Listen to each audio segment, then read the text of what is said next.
Bismillahirrahmanirrahim. Assalamualaikum warahmatullahi wabarakatuh. Perkenalkan, nama saya Muhammad Lutfi Zulfikar, NIM 12020201007.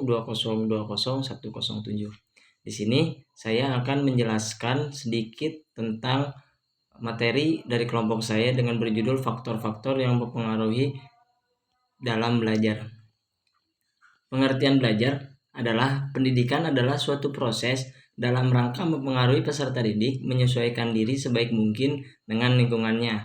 Dengan demikian akan menimbulkan perubahan dalam dirinya yang memungkinkan pendidikan tidak hanya terletak pada siswa dan guru, tetapi masyarakat dan pemerintah juga turut andil dalam masalah pendidikan.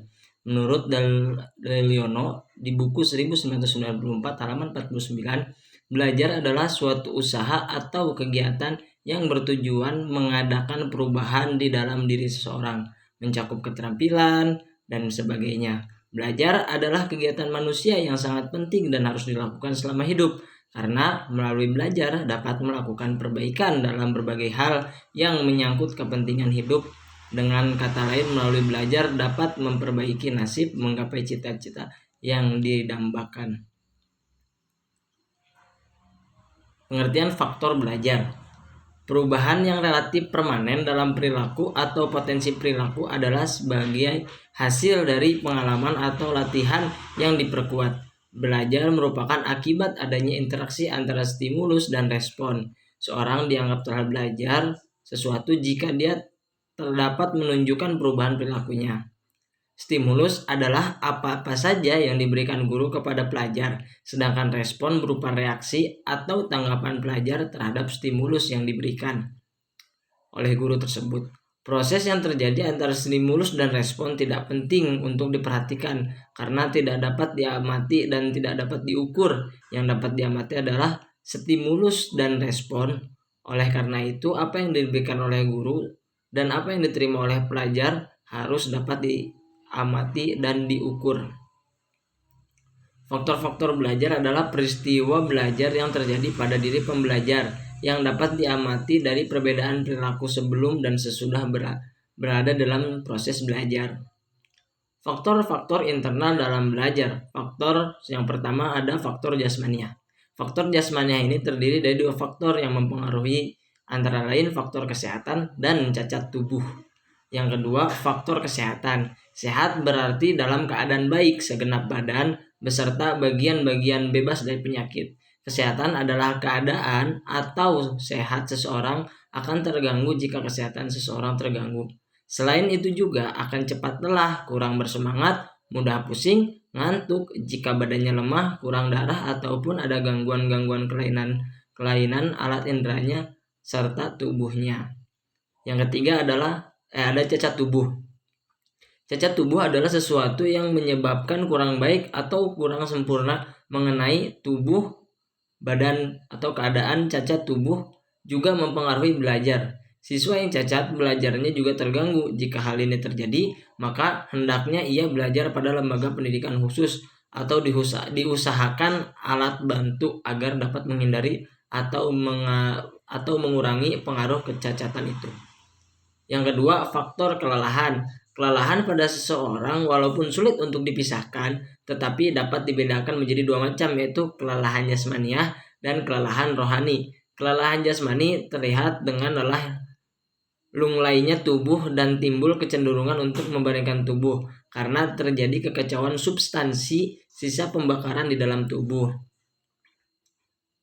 Kelelahan baik jasmani maupun rohani dapat dihilangkan dengan cara sebagai berikut, yaitu 1. Tidur, yang kedua istirahat, yang ketiga mengusahakan variasi dalam belajar dan dalam bekerja, 4. Menggunakan obat-obatan yang bersifat melancarkan peredaran darah, misalnya obat gosok. 5. Reaksi dan ibadah yang teratur.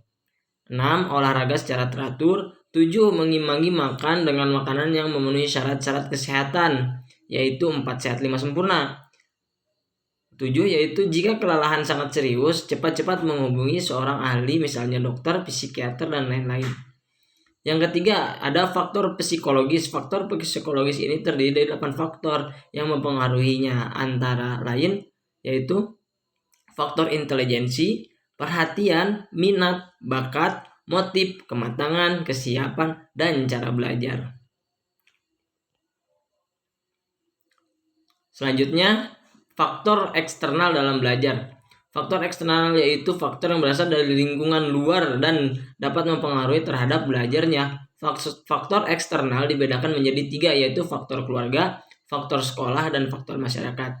Yang pertama yaitu faktor keluarga. Mempengaruhi belajar ini mencakup orang-orang tua mendidik, relasi antara anggota keluarga, suasana rumah, keadaan ekonomi keluarga, pengertian orang tua dan latar belakang kebudayaan, cara orang tua mendidik. Keluarga adalah lembaga pendidik yang pertama dan utama. Orang tua yang kurang atau tidak memperhatikan pendidikan anaknya, misalkan mereka acuh tak acuh terhadap belajar anak-anaknya, tidak memperhatikan sama sekali akan kepentingan-kepentingan dan kebutuhan-kebutuhan anaknya dalam belajar, tidak mengatur waktu belajarnya, tidak menyediakan melengkapi alat belajarnya, tidak memperhatikan apakah mereka belajar atau tidak tahu bagaimana kemajuan belajar anaknya. Selanjutnya itu suasana rumah. Suasana rumah yang dimaksudkan sebagai situasi atau kejadian-kejadian yang sering terjadi di dalam keluarga, di mana anak berada dan belajar. Suasana rumah juga merupakan faktor yang penting dan tidak disengaja.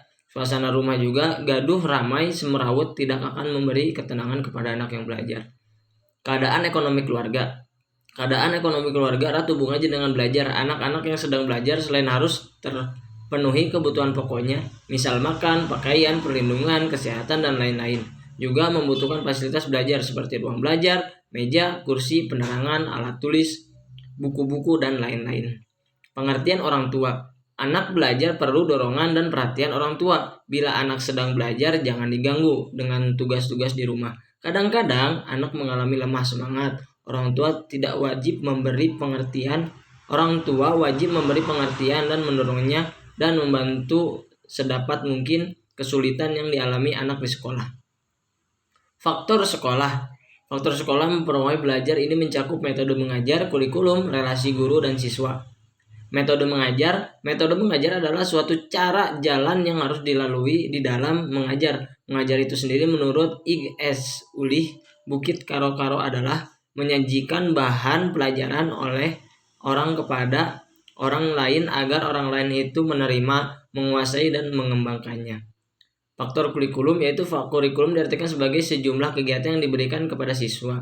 Relasi guru yaitu adalah di dalam relasi dengan siswa yang baik, siswa akan menyukai gurunya, juga akan menyukai mata pelajaran yang diberikan sehingga siswa berusaha mempelajarinya sebaik-baiknya.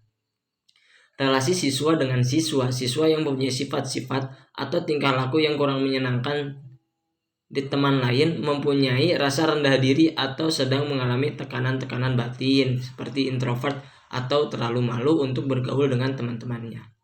Disiplin sekolah. Kedisiplinan sekolah erat hubungannya dengan kerajinan siswa dalam sekolah dan juga dalam belajar. Kedisiplinan sekolah mencakup kedisiplinan guru dalam mengajar dengan melaksanakan tata tertib, kedisiplinan pegawai atau karyawan dalam pekerjaan administrasi dan kebersihan, keteraturan kelas, gedung, sekolah, dan lain-lain. Waktu sekolah. Waktu sekolah adalah waktu terjadinya proses belajar mengajar di sekolah. Waktu itu dapat pagi, siang, sore, malam hari. Standar pelajaran di atas ukuran. Guru berpendirian untuk mempertahankan wibawanya perlu memberi pelajaran di atas ukuran standar.